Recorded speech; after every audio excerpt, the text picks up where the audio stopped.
Hello, all you subjects of the internet out there. This is the Aromantic Shipper, back again with yet another video.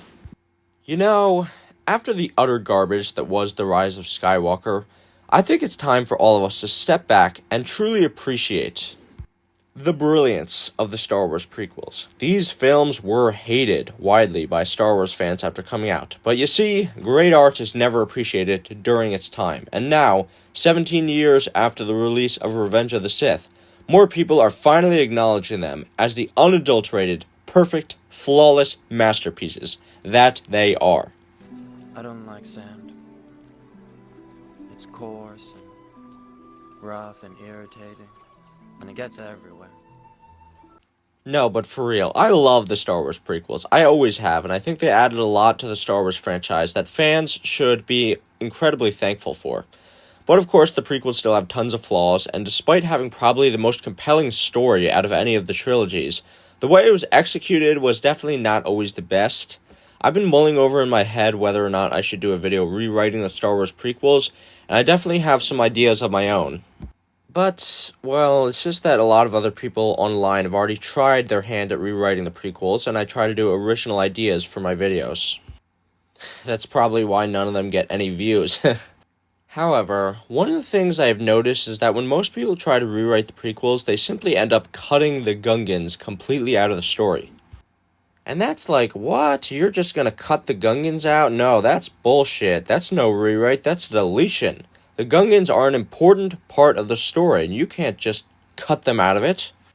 Obviously, the main reason a lot of people probably cut the Gungans out of the rewrites of the Star Wars prequels is to get rid of one character in particular. Jar Jar Binks is widely acknowledged by many as the worst, most annoying character in Star Wars, who drags down everything whenever he is on screen. The disrespect. I can't believe that people would say such a thing. You just want to cut our boy out of the movie? You fool! Are you not even aware of how important Jar Jar is? George Lucas himself once said that Jar Jar is the key to everything. Jar Jar is the key to all this. And George Lucas, he knows what he's talking about. I mean, this man is just a genius writer. I don't like sand. Thus, unlike all those other virgin YouTubers who just cut Jar Jar out of the Phantom Menace in their rewrites, the Chad Aromantic Shipper will be taking on the task of rewriting Jar Jar Binks' character. Because yes, Jar Jar Binks is most definitely salvageable. So then, let's just get to it. Let's talk about how we can rewrite Jar Jar Binks. Okay, so first off, we have to establish what is wrong with Jar Jar Binks' character in the original films that we have to fix. When I was first watching the prequels as a kid, I honestly didn't have any problems with Jar Jar. He seemed like a funny comic relief character who added some brevity to the first movie. However, as an adult, I can now definitely see why people hate him so much. I understand what George Lucas was trying to do with him. He's supposed to be the lovable goofball character. Someone who's not very smart, but he's just so silly and upbeat that you can't help but like him. The problem is that Jar Jar Binks is a goofball, but he isn't really that likable. Like, for example, when Jar Jar Binks is first introduced, his life is saved by Qui-Gon Jinn, and then Qui-Gon asks him to take him to the underwater city, but Jar Jar is just like, on second thought, no, not really, no. And then Obi-Wan has to threaten him into doing it. Jar Jar just constantly complains a lot throughout the movie. He complains when Qui-Gon saves his life in Gunga City. He complains in the Planet Core and makes fun of the Jedi and the Force in the submarine ride. And he complains about the sun on Tatooine, even though there was no reason for him to leave the ship in the first place. Another huge problem with Jar Jar in the movies is that he is portrayed as incredibly incompetent, and yet, somehow he still has a bunch of incredible accomplishments under his belt. Jar Jar Binks constantly messes things up, like pissing off Sebulba and having to get his ass saved by Anakin, and getting his fingers stuck in Anakin's pod racer, and yet for some reason, after contributing nothing of value throughout the whole film, Boss Nass just randomly promotes Jar Jar to the rank of Bombad General with no actual combat experience, and he ends up surviving the battle against the droids and taking a bunch of them out through sheer luck. Hey, remember when Obi-Wan said that there's no such thing as luck in A New Hope? I guess he just sort of forgot about Jar Jar, huh? And then, in Attack of the Clones, he somehow gets promoted to acting senator of Naboo in Padme's absence, and then makes the call for emergency powers to be granted to Supreme Chancellor Palpatine. It's utterly ridiculous that such an incompetent idiot like Jar Jar could possibly be given that much power for no reason whatsoever. Now, there is a very interesting theory called Darth Jar Jar that posits that Jar Jar Binks is secretly a Force user who is doing everything intentionally and not just accidentally, and his Force powers of persuasion are how he is able to manipulate people into promoting him to high-level positions. Now, this theory may seem pretty ridiculous when you first hear about it, but when you actually research the immense amounts of evidence for the theory, it's actually pretty convincing. And it's not just the movies. The Clone Wars TV show and the comics just keep hinting at the idea that Jar Jar is a secret Force user to the point where it's hard to see it as mere coincidence. Now, some people say that George Lucas was originally planning a Toby reveal for Jar Jar, where the annoying comic relief character is revealed to be the villain in disguise.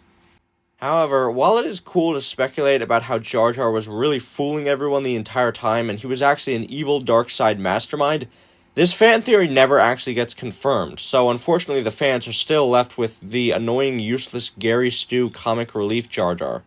So how do we fix him?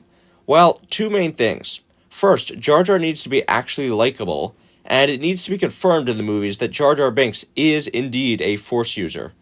So then, let's start with his introduction scene and just continue on from there, talking about his newly rewritten role in the movies, the TV show, and his ultimate fate. To start off, on Naboo, Jar Jar is seen admiring nature in the forest. When he sees the droid army approaching, Jar Jar tries to peacefully stop them, telling them that they are harming the forest. The battle droids then try to kill Jar Jar for impeding them, but he is able to jump away from their blasts and runs away, running into the Jedi who managed to rescue him. Jar Jar then tells them about Gunga City and, unlike in the original movie, is perfectly willing to bring the Jedi to the city. When they do get to Gunga City, Jar Jar is arrested just like in the original movie, but the reason he was banished from the city is not the same. Him getting banished for clumsiness was such a ridiculous backstory that added nothing, so in my version I will be tying in Jar Jar's banishment directly into the story. You see, Boss Nass reveals that there was a war a decade and a half ago between the Gungans and the Naboo, as the Gungans had finally had enough of their planet being exploited and their land being stolen, and Jar Jar Binks was the bomb-bad general of that war. However, when Jar Jar saw the destruction and death that was being brought about by that war on both sides, he sabotaged his own people's war effort in order to make the fighting end. For this, he was banished by his people and told that he was never to return to Gunga City again, or he would be executed. Jar Jar just straight up accepts his fate and tells the Jedi that he was glad he was able to help fellow sentients, even though it means he will die, but warns them that going through the planet core will be very dangerous. Of course, this is where Qui-Gon Jinn convinces Boss Nass to spare Jar Jar's life, and Qui-Gon has Jar Jar pilot the jet speeder throughout the planet core, because he knows the environment.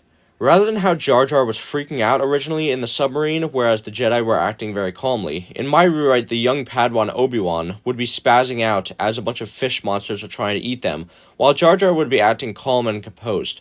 When they get attacked, Jar Jar would then summon a larger fish monster to eat the little fish, and the Jedi realize that Jar Jar Binks is Force-sensitive.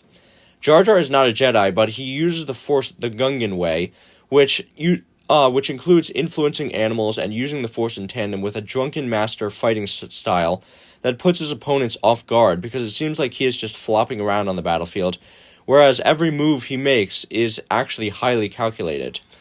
While in the submarine, the Jedi ask Jar Jar some more about his banishment, and the audience comes to understand that Jar Jar is really just a make-love-not-war hippie kind of guy who has taken a vow of non-violence, even for defensive purposes, and just wants to help people out, whether they be Gungan or Naboo, and protect the environment. He still does act pretty goofy and tipsy some of the time, probably because he's popping some shrooms, but he can also get serious. You know, he's sort of like how Yoda was portrayed in The Empire Strikes Back, a crouching tiger, hidden badass type. After they make it to the capital city of Theed, Jar Jar is the one who distracts the droids while rescuing the Queen, while the Jedi come up from behind and cut through them. After they escape on the ship, I'm actually going to be making a slight change to the overall story to bolster Jar Jar's character. Padme is going to be revealed as the real queen much earlier than in the original movie, directly after they go into hyperspace. I made this change because I am going to be making Padme and Jar Jar's relationship a much bigger focus in the movie than originally, and I think it would be better if Jar Jar knew who she was when talking to her. Seeing as how Jar Jar was the general of the forces fighting against Naboo in the previous war, and the Naboo are kind of speciesist, there would obviously be a lot of prejudice against Jar Jar from the Naboo on the ship, but the Jedi would vouch for him, saying how he is the only reason the Queen was saved. Padme at this point is a pretty innocent young teenager who wasn't alive during the last war, so she doesn't have a problem with Jar Jar and really comes to like him, as he makes her laugh. However, then things become more serious when Padme asks Jar Jar about the war, and Jar Jar talks to her about why the Gungans fought against the Naboo in the first place. He gives her insightful wisdom about the nature of oppression and war, and through Jar Jar, Padme comes to understand that her people have greatly wronged the Gungans and exploited their planet for selfish ends, which will of course pay off in a big way later. Anyway, when they get to the planet of Tatooine, Jar Jar just stays on the ship since there's really no reason for him to want to go into a desert planet while the Queen once again goes in disguise with the Jedi to get the new hyperdrive. While on the ship, you could have interesting scenes with Jar Jar talking to Captain Panaka as the two former enemies reminisce about the war, and then later sand thieves arrive at trying to steal the ship, with Captain Panaka trying to defend it, and Jar Jar ends up saving his life by using violence for the first time since making his vow of nonviolence. Then, after getting to Coruscant, Padme is of course unable to get the aid of the Republic against the Trade Federation, even though it is revealed that in my rewrite that the Republic was perfectly willing to aid the Naboo 15 years ago in the war against the Gungans, showing even more how the Republic's decisions are based around bribery from corporations. Later on, rather than Jar Jar floating the idea to use the Grand Gungan army to fight back against the Trade Federation to Padme, Padme is the one to float the idea to Jar Jar, who is of course incredibly hesitant, as he has taken his vow of nonviolence and doesn't want to relive the events of the war against Naboo in the past. But Padme says Panaka told her about how he saved her life on Tatooine using violence, and that sometimes you have to use violence if it is for a just cause to protect the people you care about. You know, fighting what we hate and saving what we love, right, Rose? When they get back to Naboo, and Jar Jar leads everyone to the Gungans, he tries to convince Boss Nass to fight alongside the Naboo to liberate the planet from the Trade Federation. However, Boss Nass calls him a traitor, questioning why they would ever fight to save the Naboo.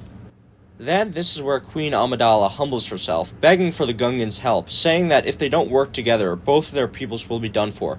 She acknowledges the wrongs the Naboo did to the Gungans in the past, and says that when the planet has been liberated, she will do everything in her power to reverse the harm done to the Gungans, and give them their lands and power back so that they can live as equals on the planet in peace. Boss Nass finds these terms agreeable, and later thanks Jar Jar for how he was able to bring to the Queen's attention the struggle of the Gungan people. He makes Jar Jar Bombad General, which makes a lot more sense in my rewrite since he originally served as Bombad General in the previous war, and though hesitant, Jar Jar accepts, completing his character arc of realizing that you need to use defensive violence in certain situations for defensive purposes. During the battle, the Gungans are heavily outnumbered, but Jar Jar demonstrates highly effective and unorthodox military strategies, which gives the Gungans a fighting chance, and he of course takes out a bunch of the droid army himself, while playing the fool and using drunken master-style combat.